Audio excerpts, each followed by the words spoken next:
It's the final PLE before WrestleMania 40. Elimination Chamber from Perth, Australia is just a few hours away.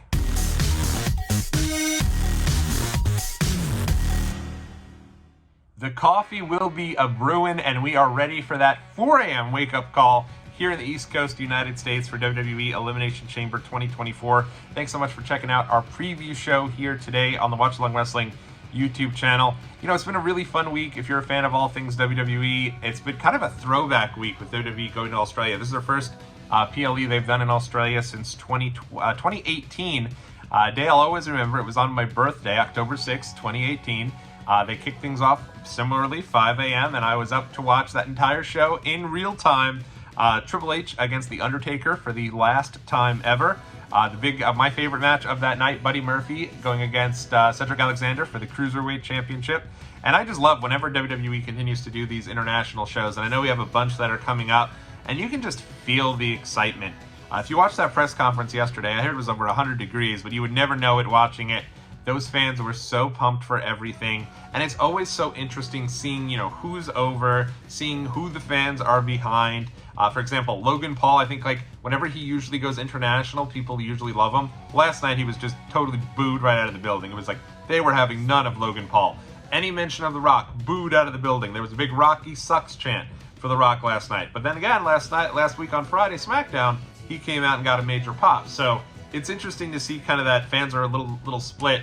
But I love these international shows. I'm excited WWE continues to do them. At some point, I will have to make my way from the United States over to one of these international shows and turn it into a vacation. It's something that, I mean, really this entire channel is built off the backbone of having these wrestling trips, and the idea that I haven't been able to do any of these international trips is crazy. If I ever did one for Australia, I feel like I would have to do a 2 to 3 week vacation. I don't think it's the type of place with that 30-hour flight. That would even, I think the longest flight I've ever been on is to Dubai, and that flight was 13 hours. So a 30-hour flight, that was rough, right? I'm a big dude, 6'4". It's not easy for me to sit down, even though I did fly with Emirates and it was solid conditions. At the same time, if I'm going 30 hours, I'm going to need to be there for at least a week plus. But what better way and what better incentive to do it than to do it in for a WWE show in Australia? And honestly, I think this show is probably, I think it looks better than the shows they've had in the past. Certainly than the one in the Superstar Showdown back in 2018. But I always have a fondness for these Australia shows. It reminds me of the Global Warning Tour back in 2002. And a lot of the stuff they were showing on the press conference really reminded me of that tour, because they were showing some sights and sound visits from the crew, going and seeing some of the animals, seeing some of the real landmarks in Perth, Australia. And I love that stuff. I thought it was so fun seeing LA Knight out there with the animals. Kevin Owens, a zoo aficionado, as we all know.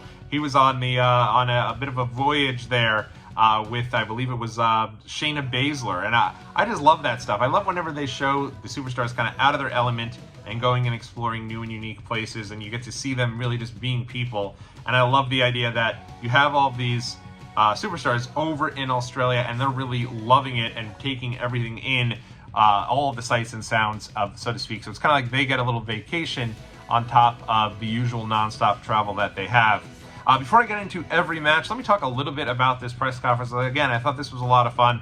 I don't know why WWE just doesn't do a press conference open to the public for every single show, every pay-per-view that they do. Honestly, it's such a good hype piece for us at home. If you're watching at home, I don't know about you, I felt like I was probably at like a 6 or 7 in terms of excitement for Elimination Chamber. 11 p.m. last night, I turned on that press conference. Triple H came out on the stage, and the crowd just went absolutely crazy for it. And you can tell they're really pumped up, and thus, at home, now I'm really pumped up. I'm ready for the 4 a.m. wake-up call tomorrow, and I'm excited for Extreme Elimination Chamber. I keep calling it Extreme Rules. Elimination Chamber tomorrow, so it should be a lot of fun. But yeah, the crowd was amped up, people all over the place for this press conference. And again, I think even if you're doing those shows, those, you know, very clearly WWE has those like 2 or 3 shows toward the end of the year that are kind of your B-level events, your September, Octobers, your Fast Lanes, your Paybacks. And I think even if they had press conferences for those, they add so much to the live event experience. They add to the excitement of going to the event, give the live viewer a little something to sink their teeth into, and you get a nice little hype piece for everyone who's at home. If you didn't see the press conference, I say go out of your way to watch it. It was a lot of fun. You had Grayson Waller, who got a major hero's welcome when he showed up, and he ate it up. So I'm very interested to see how it works with him, Seth Rollins, and Cody Rhodes when he hosts the Grayson Waller effect at Elimination Chamber with both of them. The crowd was totally into him. They had a little preview of each one of the matches. So for the men's Elimination Chamber, you had Randy Orton, Kevin Owens, and Logan Paul. I thought Orton was on fire here.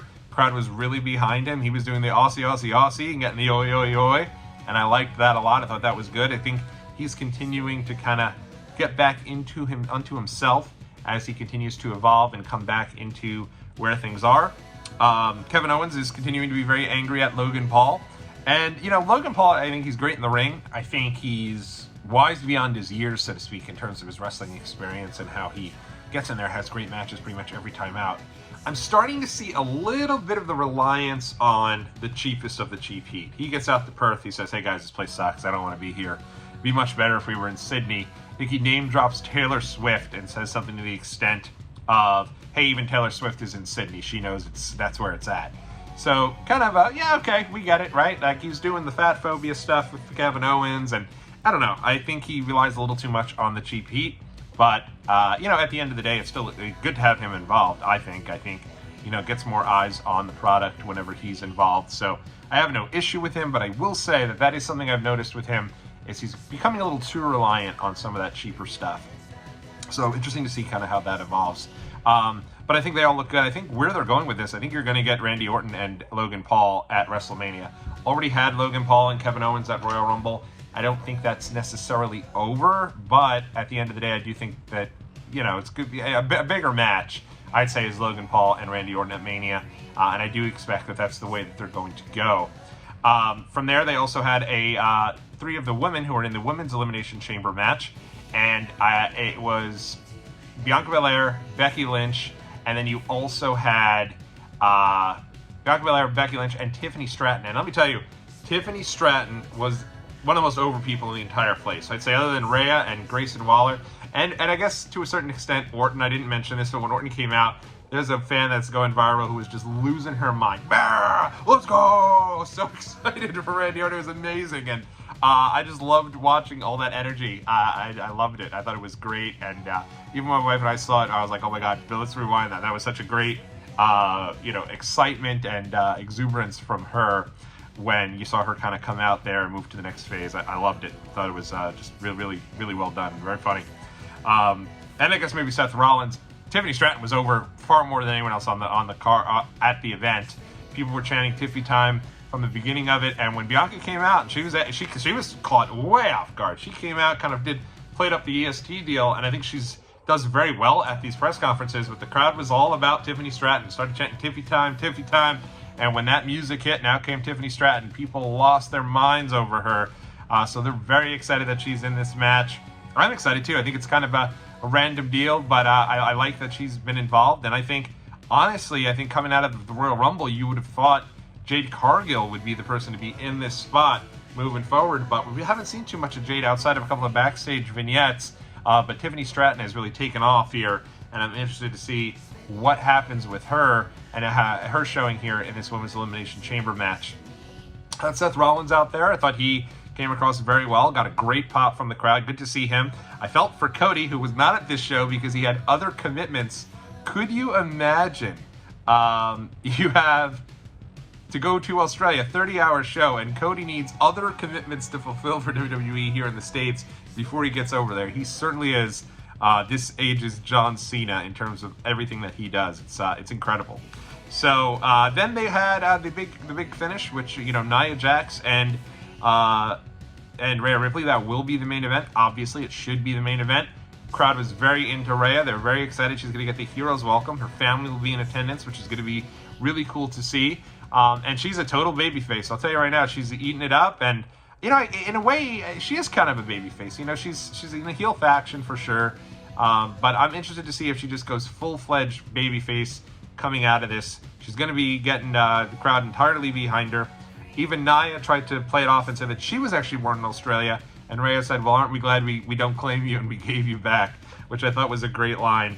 But a lot of excitement for that match. And I think a lot of credit has to also go to Nia Jax. Rhea is great, and she's always been great. But Nia Jax, ever since her return, has just been awesome. Yes, she's been booked strongly. She's been beating everyone right and left. But not only that, she's just really improved, I think, significantly since her first run. She seems very highly motivated. And I mean, I looked at this event, right? You're only going to get one woman from the Elimination Chamber to go on to face Rhea Ripley. And then you have Bianca, and you have Bayley, and you have Io Sky. That leaves, either the losers of this match, which is you're gonna have Nia Jax involved, you're gonna have Bianca Belair involved, Tiffany Stratton now on the rise, you just have Naomi who just returned, Liv Morgan just returned, a lot of different bits and pieces as to where you're gonna go here. But with that being said, there should be several women's matches on WrestleMania this year. There's no reason that we should just get the 2 title matches and the one random mishmash tag team title match like you've gotten pretty much every year since WrestleMania 35. I think this year you could see easily 2 or 3 women's matches on each night of WrestleMania. It'd be disappointing if that wasn't the case, because I think both rosters are deep right now, and the women are getting a good spotlight, which is really nice to see. And I thought last night was no different than that. I'm excited to see the main event here tonight. Aside from that, the other thing on the press conference that I loved was all the footage they were showing. I talked about the sightseeing earlier, that stuff that they showed, which was kind of a harken back to that global warming tour that WWE used to show back in the day, where you'd see all the wrestlers in 2002, and they're all out sightseeing. And I just remember those vignettes that were running through SmackDown and on WWE Confidential, and those were a great throwback. But also the people, all the wrestlers showing up in the airport, and it just arriving to the arena. All the different scene-setting shots I thought were really good to kind of make everybody feel like such big stars that they are. And I love the little footage of them, the time-lapse of them setting up the Elimination Chamber in the stadium, and seeing all that goes into that. And hearing the insane story that supposedly WWE was trying to get the Elimination Chamber to Australia, and Pirates stopped them. And they had to go through a back-end route in order to get the Elimination Chamber to Australia. And I was also wondering, like, how are they doing this? But apparently it took about a month to get the Elimination Chamber over to Australia. But, I think it's worth it. I think these types of events are a lot of fun. Clearly the fans who don't normally get WWE are just thrilled to have something in their backyard. See the footage on X of the long line all throughout the town for people waiting to get into that superstore. So I love to see it. I love to see the excitement, and these international shows make every single show feel that much more special. So hopefully it's not going full international, because then I don't think we'll have as many shows here in the States, and then if we do, I think the prices will just continue to just way up. But we'll see. Interesting to see, but a lot of fun, really great vibes. If you didn't get a chance to check out that press conference, go out of your way to do it. It's a great hype piece for the Elimination Chamber show. All right, so Elimination Chamber, they did announce, and I'm excited about this, a kickoff show match. Look, I think that it got a little out of hand with the kickoff show. WrestleMania 35 had 4 matches and 2 hours on the kickoff show. That was a little crazy, right? The entire show, if you included that, was 7 hours. Way too much, but I do like the idea of having a kickoff show match. I do think that it kind of gives you a little something extra if you're going to be tuning in. I love Sam Roberts. I love Pete Rosenberg. I love a good talking head as much as the next guy. But give me a little something to sink my teeth into. I remember the free-for-all back in the day, and the best part was you'd get like a Duke to Dumpster Drozy match before the pay-per-view started. That's what I want. And this match they announced is actually great. It's going to be the Kabuki Warriors defending the Women's Tag Team Championship against Candice LeRae and Indy Hartwell. So Indy Hartwell gets the spot on the big show there, and I think it's awesome. I think it's going to be a lot of fun, and I'd love to see that she's going to get that opportunity to perform in front of her home country, just like Rhea is and just like Grayson is as well. So good they were able to find a way to get her on the show. It's interesting. There's not that many matches on the show, and I did see a variety of talent that is in town. Austin Theory's in town. Shayna Baszler's in town. I mean, maybe Shayna just got an all-expense-paid trip to go to Australia so she can go sightseeing, but I wonder if they're going to find a way to get these folks involved on the show, since they are not listed on the actual event. So remains to be seen there. But let's break down the actual card here. I'll give you my predictions. Unable to connect with Steve today. I will get his predictions so we can keep our tally going of our pick'ems that we've been doing, starting with the Royal Rumble. But for me, I think let's start with the main event. It is going to be Rhea Ripley against Nia Jax. Do you need my prediction? Right? Rhea Ripley's going to win. It's just 0.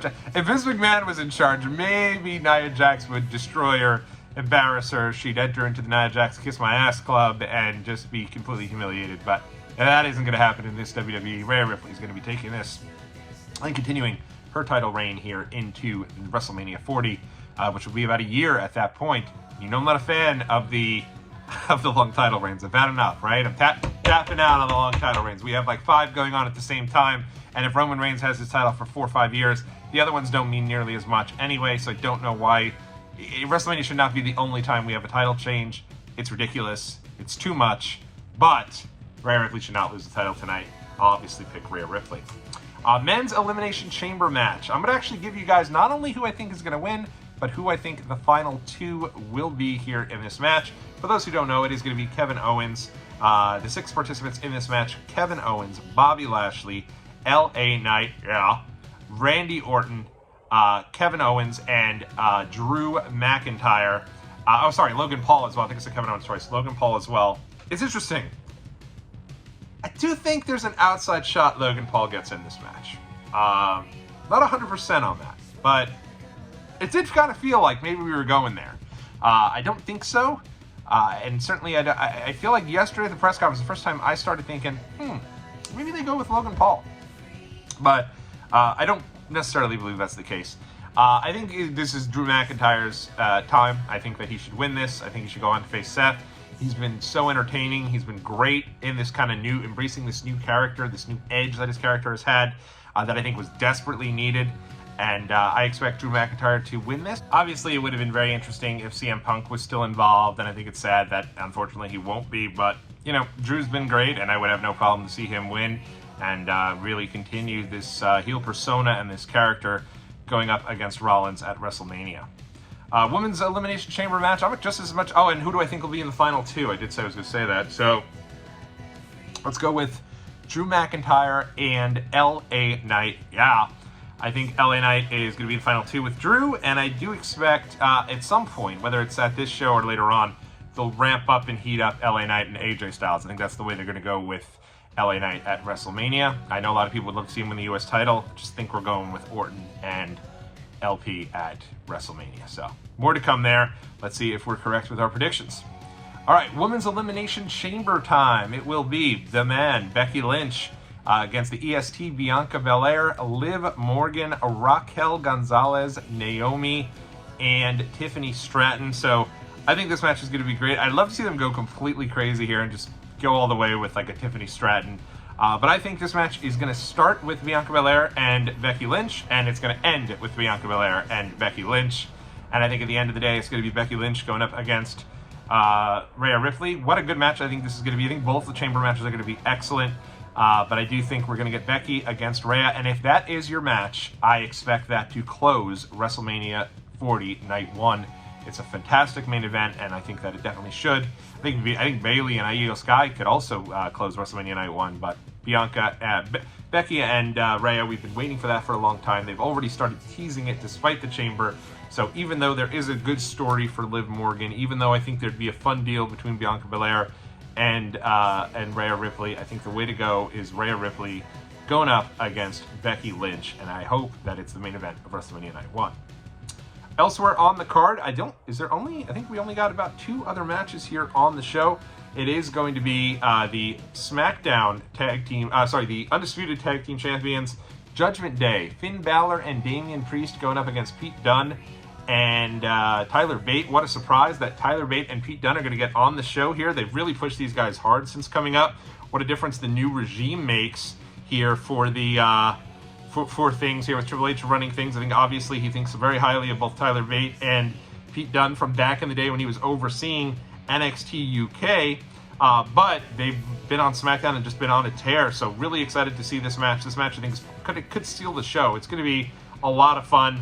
And I do expect that the tag titles stay on Priest and Balor. But I will say, if any of the titles change hands on this show, the one that I think might have a shot are these titles here. Maybe they go all the way with Mustache Mountain there, Pete Dunne and Tyler Bate, and they put the belts on them, and then they kind of do something singularly with Judgment Day at WrestleMania. But I am going to take Judgment Day to retain here and see kind of where things go from there. There's also a Grayson Waller effect with both Seth Rollins and Cody Rhodes. That's going to be great. It's going to be a lot of fun. The crowd was already singing the Cody Rhodes theme song yesterday at the press conference, even though Cody wasn't there. So I bet they're going to be amped to see him. And I'm interested to see the dynamic with the crowd also loving Grayson Waller. I think this may spin out into a tag match, and you might get Rollins and Rhodes going up against Grayson Waller and Austin Theory. Who knows? But I also expect that this is going to be the night that if you're going to be having a tag match with The Rock and Roman Reigns at WrestleMania, this is where they'll lay out the challenge for that very match. So that'll be great. And I do expect, even though it's going to be great for Indy Hartwell to get that hometown pop and to her to get that moment in front of her fans in Australia, I would be very surprised to see the Kabuki Warriors lose those tag titles, nor do I think they should. So that is my picks and predictions for Elimination Chamber. This should be a great show. I hope everyone enjoys it. Get up and watch it when it's live. All right, there's very few times here in the States that we have to make these adjustments, but when we do, they're always fun. I remember back doing this when NXT went to Japan. That was awesome. It was so much fun. And getting up at 3 a.m. to watch, I think it was Finn Balor and Kevin Owens. So I'm thinking, hey, let's all get together here. Let's figure this out, and let's wake up and watch the show live. It'll be one day of kind of deprived sleep. You can take a nap if you need to. But last night, 11 o'clock, and I thought, I'm going to turn in. I'll watch the press conference when I get to it. Turned it on to live, and it was great. It was fun watching it live, fun tweeting about it at Watch Along Tommy. Little cheap plug, cheap pop there if you want to go ahead and check me out on the old X. But for me, I think you gotta, let's watch the shows live. Let's get up and do it. I rarely am able to watch pay-per-views live because Saturday nights are almost impossible for me. So having a show that starts crack of dawn, before the crack of dawn on a Saturday, I'm going to do it. I'm excited for it. Should be a lot of fun. I'll brew the coffee, and I'll be up watching some coffee, drinking some coffee while I watch some WWE wrestling. I'm pumped for it. We'll see you guys in the next video. Enjoy.